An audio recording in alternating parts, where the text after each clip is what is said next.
Hello, hello, and welcome to Flavors and Frights, the podcast where we explore culture through food and fear. Today, I am joined by someone really special to me, my cousin, who is a creative that is rooted in the rich and complex culture and world of Trinidadian storytelling. The Cutlass is a local movie produced by Teneille Newallo. And the first thing I always say is if you can see yourself doing anything else, then do that other thing. The film which won 2 awards at the Trinidad and Tobago Film Festival. So my name is Teneille Newallo. I am an actor and filmmaker. So I'm a screenwriter, a producer, and a director as well. And I love telling Caribbean stories. I think it is very underrepresented globally. And I focus my work on authentic Caribbean storytelling. And my background is in acting, and then I moved into all the other stuff afterwards. That's a summary. I love it. And so I don't know if the audience knows, but from that beautiful accent, it's very clear that you are from Trinidad. So can you talk about a little bit about Trinidad and how that's kind of informed you as a person and informed what you do? Sure. Well, okay, so Trinidad, just being Trinidadian, Tobagonian, Trinbagonian, we are such a mix of like different cultures.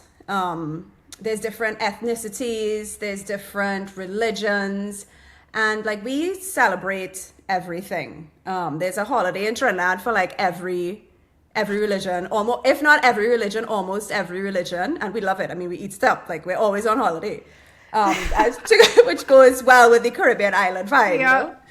But so because of that, and because I am so mixed up as well, I think that just allows you to have, like, to see many different perspectives. Well, if you choose to, right? It gives you the opportunity to see from many different people's points of views. Because, for instance, just as one example, Christians will celebrate Diwali, you know, and Hindus will celebrate Christmas, you know, like we celebrate everyone's everything most of the time, obviously not all the time, because there's always conflict everywhere you go. That conflict in itself is probably what made us so unique, the people that we are today, you know, and yeah, that's basically it. I mean, Yeah, and I always feel like that was something that was very seamless in my upbringing because my mom is Hindu, my dad is Catholic. Neither are super, super religious, but they always had me, like if a friend of mine wanted me to go to something with them that had like some kind of religious affiliation, they had like no problem with me doing that. And I know that's not the same in other families, but it's always been like, oh yeah, go and see what it's like. And I think that's the same thing here. Like, seamless is a good word. Like, you don't really pay attention to it while you're growing up until you become an adult and you realize, well, wait, I have really been given a gift here that maybe not everybody else across the globe has had the opportunity to have, you know? Yeah, and I think that that is something that constantly I feel like we're confronting, especially in world affairs, is that like no one thinks there can be pluralism or different religions coming together. And I think having parents that are from Trinidad, I just know differently because I've seen it. I've seen it done. We're really lucky that we had. I mean, luck is it depends on how you want to view it, right? But because of the different things that have happened throughout history, it's brought us together now, if that makes sense. You know, that's what I meant by like the conflict is kind of part of what built us into what we are today. Yeah, you know? That makes a lot of sense. When in your childhood did you start to think or start to have inklings that there might be a spiritual world or supernatural?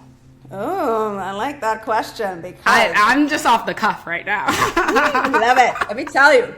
So I'm going to start with this story.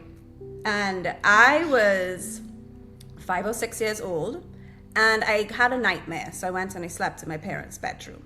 And I remember waking up that morning and my grandfather, he was like waving to me. I was like, oh, hi, Grandpa, or whatever. And then he looked kind of sad. And I remember thinking, oh, why does he look so sad? And then he like walked through the door. And then I was like, wait, what? What just happened? Am I sleeping? I don't know. What's happening? So I ran outside. I'm like, Mommy, Daddy, is Granddad here? And they said, honey, Granddad died last night. Oh, no. Goosebumps. I got goosebumps. Every time I tell that, I get goosebumps. But that's my first actual How old were you? memory, 5 or 6. Wow. And it's like a very distinctive memory because I remember being like, what? Like I was very confused because I just saw him. How could he have died? I just saw him. So to me, trippy. it was very trippy. But that was my first memory of really getting interested in supernatural and and what there could be, you know. Mm-hmm. So I feel like we started reconnecting like probably a few years ago.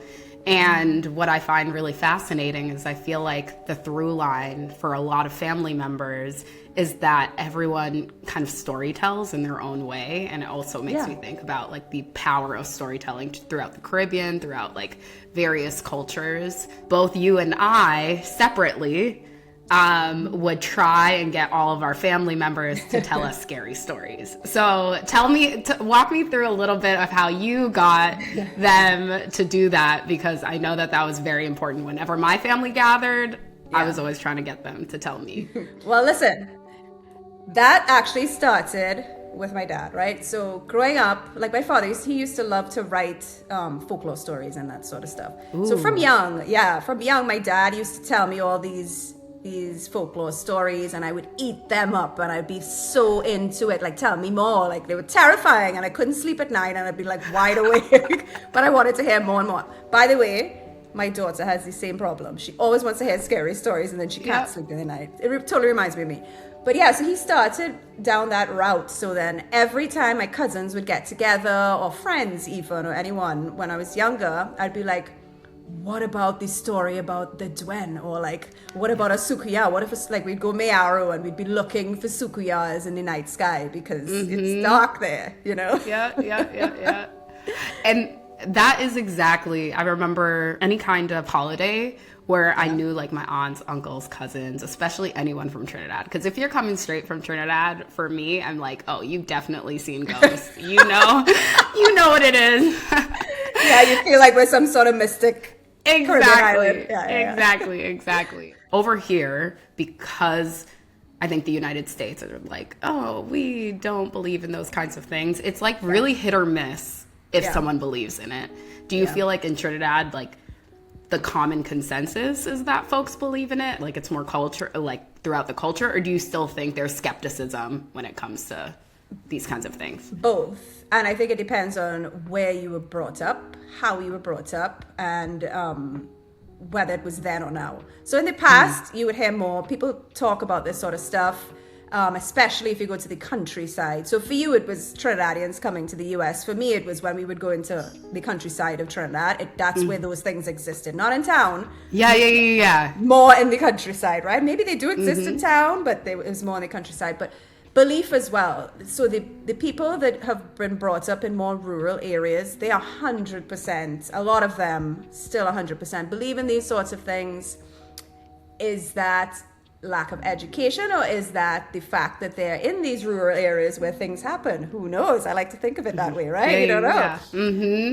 But I know many people that now live in Port of Spain or in city areas, but grew up in other areas, and they will tell you like facts, stories that have happened to them or their family members, and these are prominent people in society now. I'm not going to repeat anybody else's story, but yeah, I know a few, and it's interesting. It depends on who you speak to. Yeah, no, that's fascinating. I think that is something that also probably settled my soul a little bit when I was hearing all these scary stories, and it was my family saying it. I was like, oh, you'll go back to Trinidad and you'll experience it, but I won't experience it here. I'll always tell myself, there are too many lights. There's too safe. Yeah. We're safe. So going back to just your kind of how you have integrated this into your career. First of all, when's the first time that you were inspired to integrate some of these themes of Trinidadian folklore, supernatural into your work? And what excites you about being like in the creative lane? Because it's hard. So. Okay, so that's a two-part question, right? So what made me get into it, when and how did I get into it in the first place? That was kind of a coming together of my producer business mind and my love of local folklore. As a filmmaker, I started off in acting, right? I always loved folklore, and I always loved scary stuff. I always loved horror, those sorts of things. But I was focused on acting, and then I came back down and I got into screenwriting in the first place because I really wanted to tell a story about this kidnapping of someone that happened, and I thought it was so moving. So that's why I got into that. Afterwards, then I had to readdress what it was I actually wanted to tell separate from that. And I came to realize I still have this obsession with folklore. And the reason why is because I always kind of had an obsession with like the energies, whether it's positive, negative, fear, the unknown, those sorts of things, and what makes people tick. And then my best friend, she died when I was 18. And that kind of really, yes, that made me dig even deeper into what the darker side of human emotions and why people would do the things that they do. And I realized that there's no real backstory. I mean, oral folklore is just stories being told, and it changes throughout time. But what's the real backstory to our folklore? You know, we don't really know, and we have such a coming together of so many different cultures that I wanted to explore that some more, and I wanted to do it through our folklore and see where that came from. And I think that is, and then I really, really felt like our stories are so unique and they haven't been told, they're underrepresented on the global stage. So it's all of those things coming together. It was like a light bulb went off. I'm like, I'm gonna tell horror movies, thriller movies about our folklore, using our folklore, right? But it's always psychological for me. I'm into psychology. And yeah, so it would never just be straight up jump scares types of movies for me. That's not my thing. Yeah, and I think that what you're mentioning is 100% why I'm drawn to horror is because I always view it as exploring human fear and what are the societal dynamics that people are the most scared about. And that's why I love like Get Out. I love Jordan Peele films. I love where there is some kind of aspect of social commentary because I think that sometimes is the most, it can be the most powerful to get a message across, like as opposed to putting it just in some kind of basic narrative form. You just you just hit the hammer right there. I don't know, put the nail. What's the saying? Don't even get like I don't know the I don't know. Yeah, exactly. No, just kidding. But you hit the nail on the head. I think that's what I'm trying to say. Yeah, I agree with you 100%. I think telling stories in a more entertaining way is a better way for you to retain and learn. It's about education for me, and like learning from one another and sharing what you've learned. That's what filmmaking is really for me. Yeah, no, that's fascinating. And how do you feel kind of going from being kind of in front of the camera to behind the camera? Like, what was that transition like, and why do you feel better fit for, I don't know if you feel better fit for behind the camera, but what was that journey like? For me, I always, since I was young, I always just followed my gut. And from 6 years old, my gut was always drawing me towards acting. And then my gut pulled me into screenwriting. So I followed that, taught myself to screenwrite, realized, I love this. This is the same sort of human exploration as acting, just in paper form, not physical form. Yeah. And then I ended up having to produce simply because I needed to get my work done and seen. And I never was meant to direct ever. It's almost like the universe kept putting me in the director's role. Like, for instance, this feature film, I searched for a couple years for the right director, and a couple times, a couple people were about to come on, and then it didn't work out. And in the end, we kind of just decided maybe I should just direct it. And it was probably, and then I felt the pull to direct it because I really felt like we couldn't find the right person to tell the story authentically Caribbean, and from a female perspective as well, because it is a woman's story as well. And now I love it.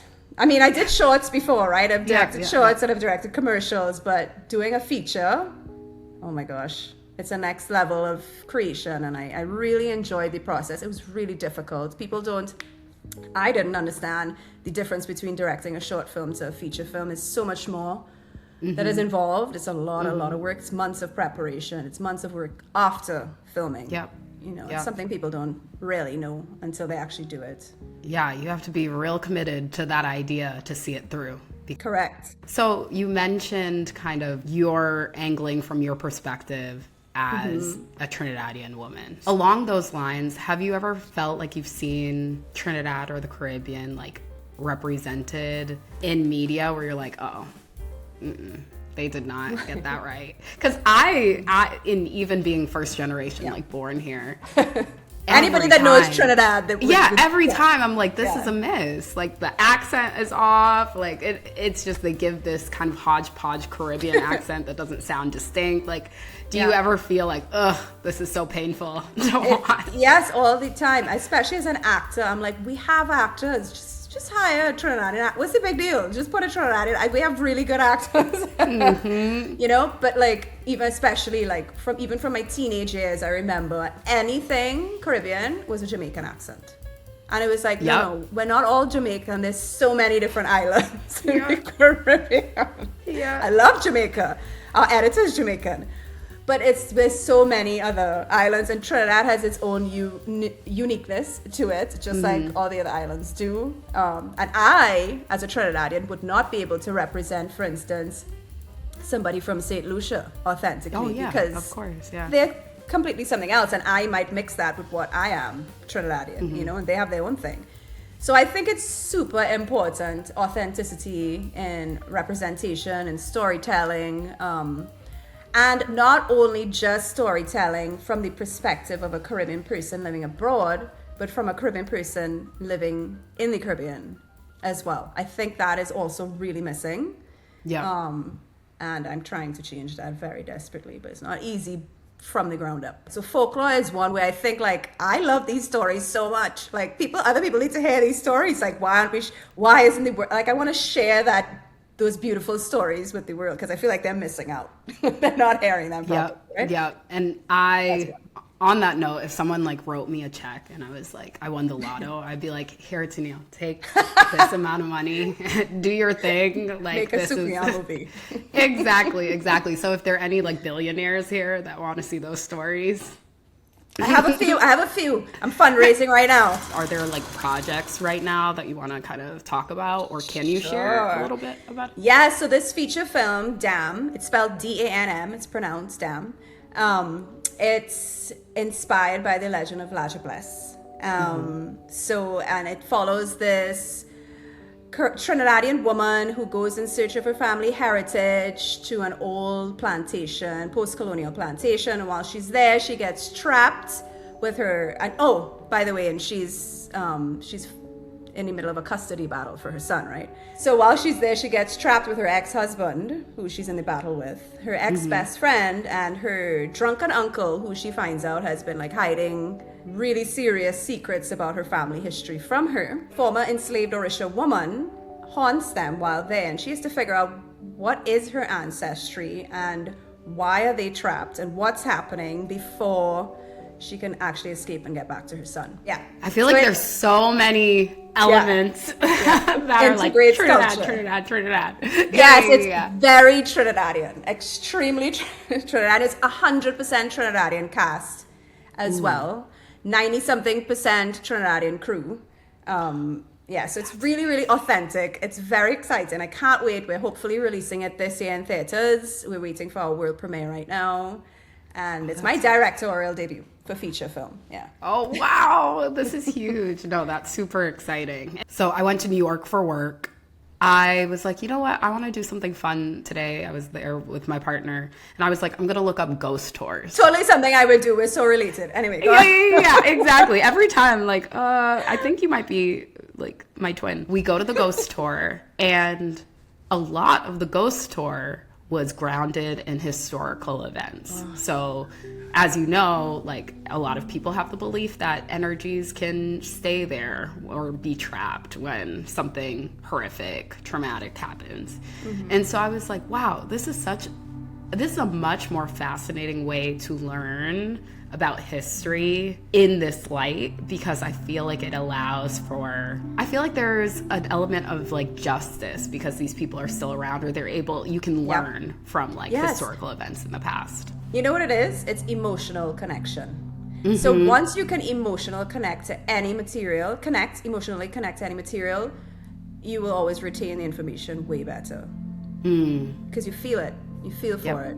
And I think that is exactly the reason, again, what we were talking about earlier, why I like to do these things through film. Because it's a fun way to learn, or just even if you're not learning, you should always learn something from everything, right? But even if you're not learning anything, at least you can open and expand your mind to different perspectives. Absolutely. Talk about haunted place. You want me to tell you a fun story? Yes. So when Ghost Hunters International came to Trinidad, before they came, they had a few of us scout locations. I got pulled on because people heard that I could sense psychic energies or whatever, right? So they pulled me onto this project, and there's this island, Chacachacare, down the island. We went. It's an old nunnery, and there's also an old cemetery, and then there's an old medical hospital that's down there on these islands. By the way, when you walk into the hospital, it looks like a horror movie, post-apocalyptic kind of vibe. It's literally like somebody set up a set.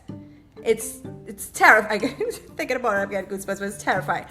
But we stayed in the nunnery, and there's a horror story about a nun who hung herself. There's a whole long thing. And we did they had all the equipment, and we were sensing energies and stuff. We lay down in the cemetery. So there's this long hall, and we went and we sat in the dark, and they asked questions, and I sat there, and I literally felt someone touch me on my shoulder, walk around, touch me on my head. And then I told them exactly when I felt those things. So I can't remember what it's called because it's so long ago now, but there's this piece of equipment that records sounds that we can't hear as human beings, right? They went back and checked the equipment, and there was tons of activity at the same time.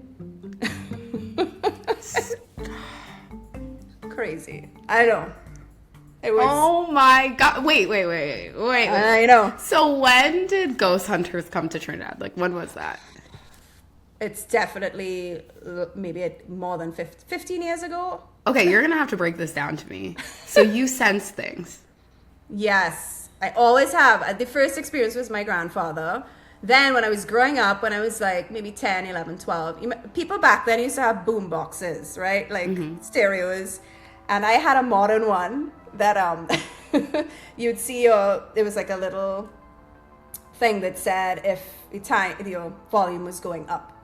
And you have to turn the actual knob, though, for the volume to go up. And I'd be sitting on my bed doing my homework or whatever, listening to music. And I'd just look across and I'd see the volume going up 19, 20, 21, 22, 23, 20. And the volume would just be going up. And I'd say stop, and it would stop. I would turn it off. It would put itself back on. And then I would hear running around my wooden floor in the night. It never felt like bad energy to me. It always felt like some kind of mischievous kid or something. It never felt like bad. It was weird. And is this a different home, like your home growing up? My home growing up, yeah. What area of Trinidad is that? In Diego Martin. Oh, okay. But in Port of Spain, in the city. But it was like a wooden floor. So you would hear the footsteps or the creaky. Yeah. Okay, so I actually didn't know that you have that kind of sixth sense, as they call it. I don't know what it is, but yes, I definitely sense energy for sure. Like, do you sense when someone like with not great intentions is around you? Are you good? Yeah. Okay. I think that is. I probably went into the right career being an actor, like with. But I read people like a book.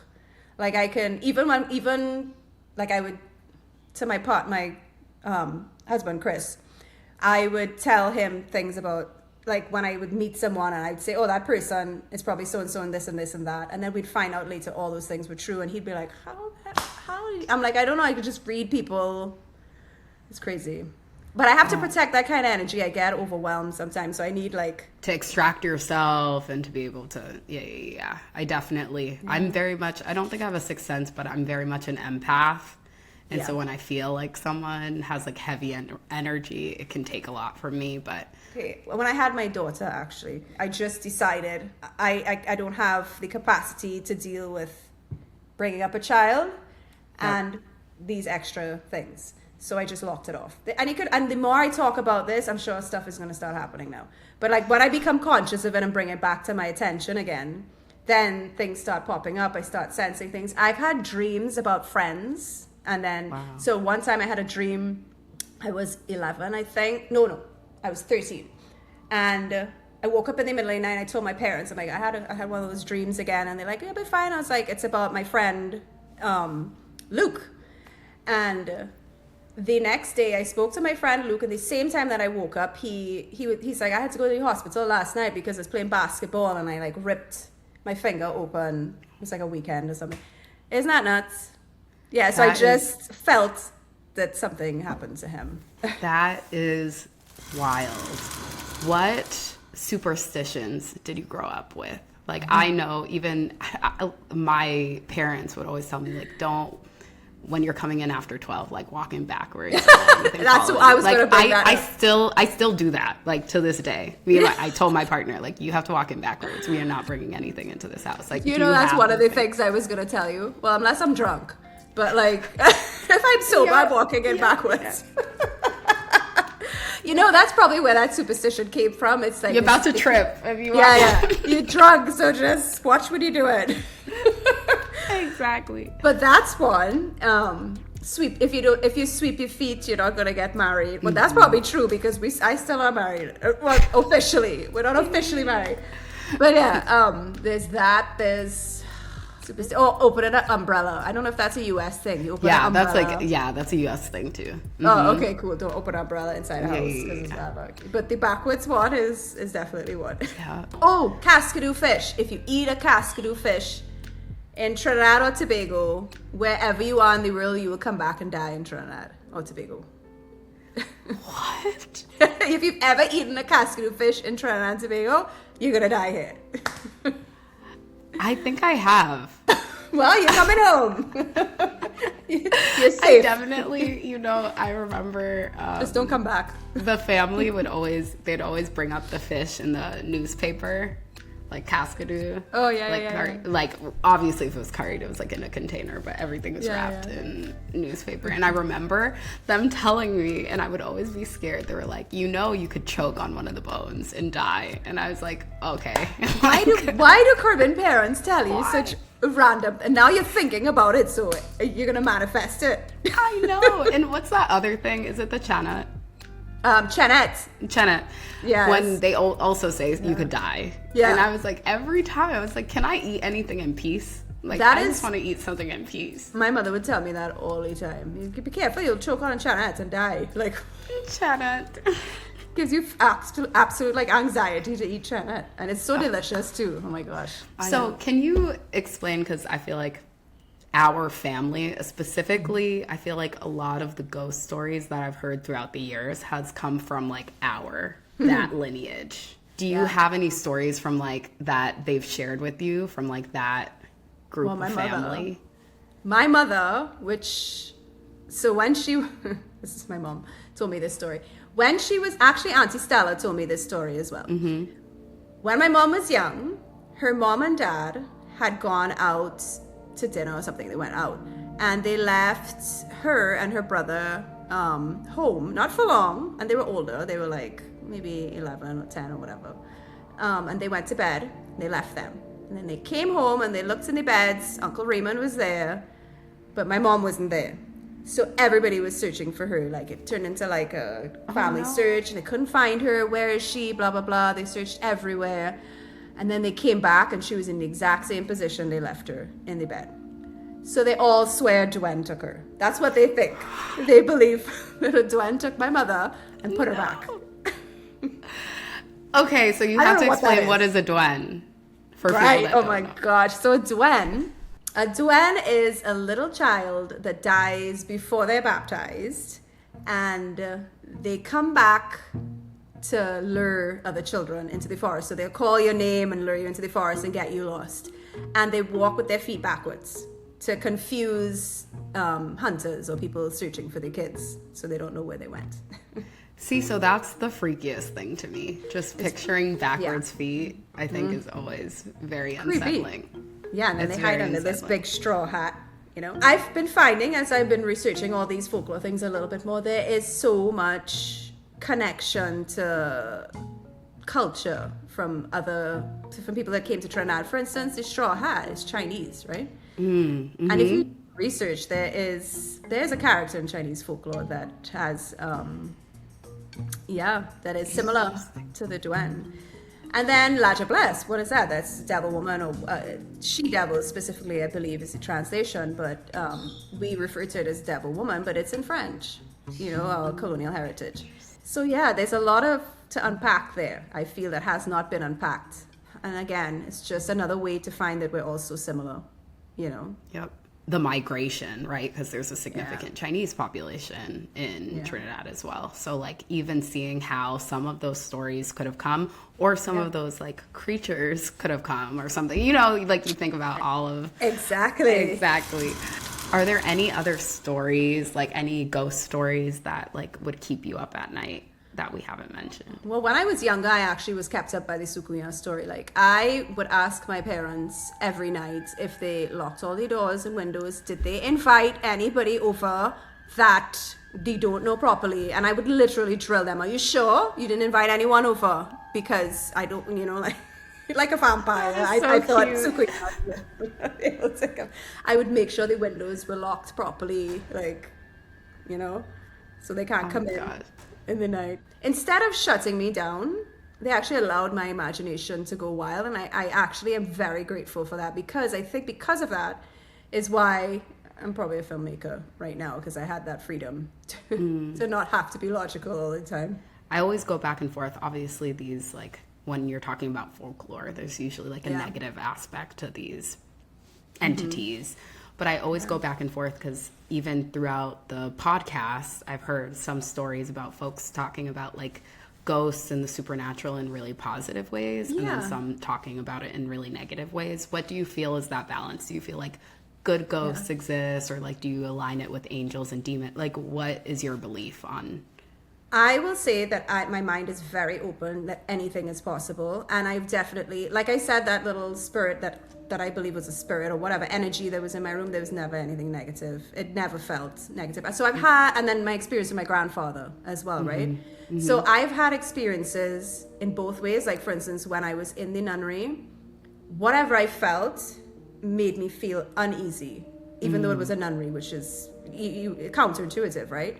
Yeah. But I actually felt uneasy, whereas I've been in other places that were sketchy, like in the graveyard, and I felt totally at peace. Like, really? Which is ironic. Or is it ironic? I don't know. But it just...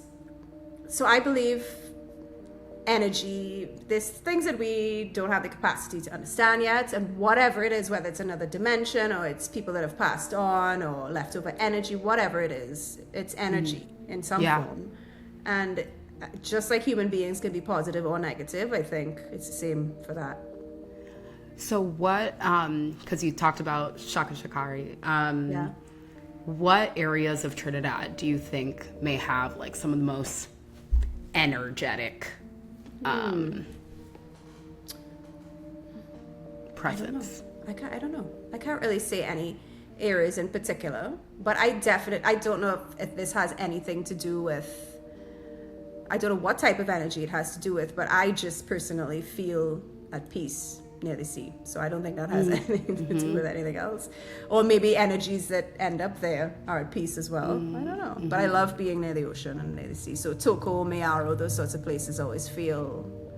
Although Mayaro had a bit of a creepy vibe to it, I'm not gonna lie. It does have a bit of a creepy vibe to it sometimes. Why is it creepy? I don't know if it's my leftover memories of being young and expecting a soucouyant to pop out of the bush. It's probably that. That's probably all it is. Yeah, I just remember, like any time where it was like a scary drive to the beach, like Maracas or something like that, like I am just like, oh, I just know that people have fallen off this cliff. Like, you know, like you have those thoughts. So, yeah. And I remember, like, growing up, my uncle, he used to have so many stories about driving and seeing, like, a woman in the road or seeing someone cross the street. Wow. Yeah, that's Diablesse. Yeah, and I remember just being like, oh, okay, never catch me at night driving anywhere in Trinidad by myself. Not that I would be able to survive driving in Trinidad, but... Listen, in the height of preparation for my movie, I remember Chris, myself, and Bren, we were driving somewhere. I think it was on the way to Miaro, back from Miaro. And no joke, there was a woman standing on the side of the road in the middle of nowhere in all white. And we were like, no. La Diablesse. Because, like, come on, in all white. What is she doing? She's just standing there and she's, like, looking all good looking and, you know, all what are you doing?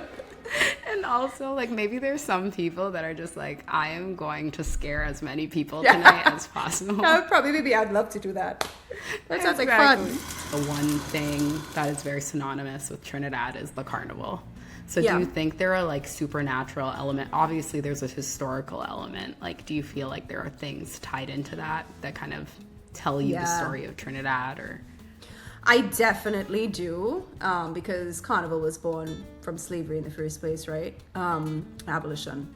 And I actually have a TV series that I'm working on called Mokajumbi, and there's a lot of West African heritage and storytelling, oral traditions that have passed down to Trinidad. And we, in that series, we actually delve very deep into that and how it connects to maybe modern day Carnival.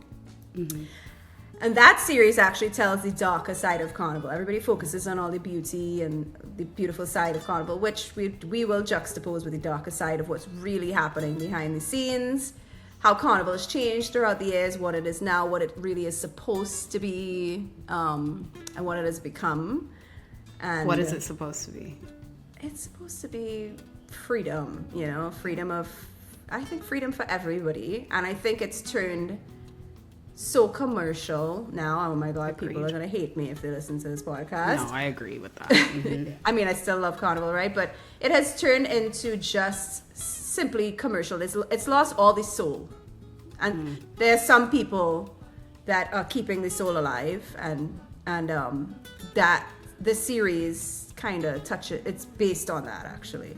The difference between the people who are going fully commercial and the people who are keeping the soul and the spirit of the true essence of Carnival alive.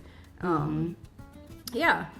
I think that's a really powerful story, and I've heard that. I feel like that has been like a general consensus of a lot of people thinking that Carnival isn't what it used to be. It's now like outrageous prices, so it's not necessarily equitable for a lot of people to be involved anymore. A lot of, specifically for Trinidad, a lot of tourists come in, and that doesn't necessarily have the locals feeling like they can take part in it in the same way. So I think that I always have once again been fascinated about Trinidad and about Carnival and the meaning of Carnival and how it is like very much connected to the history of Trinidad. So I once again want to see that story come to life. I hope that I really want to do that once soon. I'm actually co-writing it with two writers from the UK. So, I mean, I don't see anything wrong with bringing in tourists. I don't see anything wrong with the commercial side of it. For me, I think it just needs to be accessible to everyone. Agreed.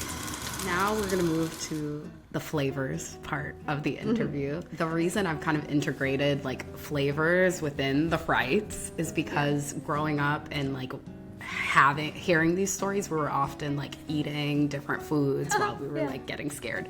So what would you say is like, firstly, the most comforting Trinidadian dish that you can have? Ooh, the most comforting Trinidadian dish. Oh, there's so many. But I love stew and I love curry. Like those two. Classic. But what kind of meat? Do you have a meat that you prefer? I love a curry goat. I love a curry goat. Curry goat is delicious. I mean, a stew Probably stewed pork might be the best. Stewed pork. I feel like I don't have stew pork often. It's usually stew beef or because it's so unhealthy, but it's delicious. And I feel bad for the pigs. Like I have this guilt in me, like when I eat animals, like, but I'm like, you're so delicious. It's like a horrible back and forth thing that I have. But yes, I love a curry goat and I love a stew pork. But you have to eat the stew pork with like a callaloo and a macaroni pie or something, you know. And you need like a curry mango. Curry mango needs to go with the goat. I love curry mango with anything. And pumpkin, yeah. Oh, yeah.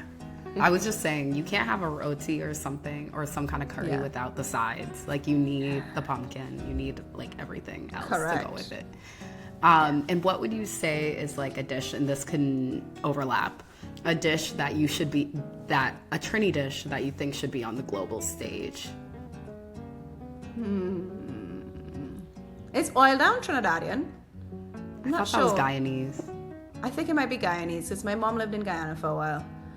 My brother's actually Guyanese, my oldest brother. Really? Like born in Guyana. Wow. Yeah. Because I know grandma's family, like they were born in Guyana.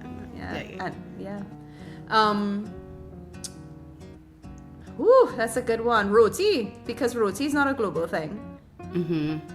Curry is, but the way we wrap it, right? So if anybody doesn't know what roti is, you put the curry inside of something that is kind of like a bread-like kind of thing. How do you explain a roti skin? I don't know.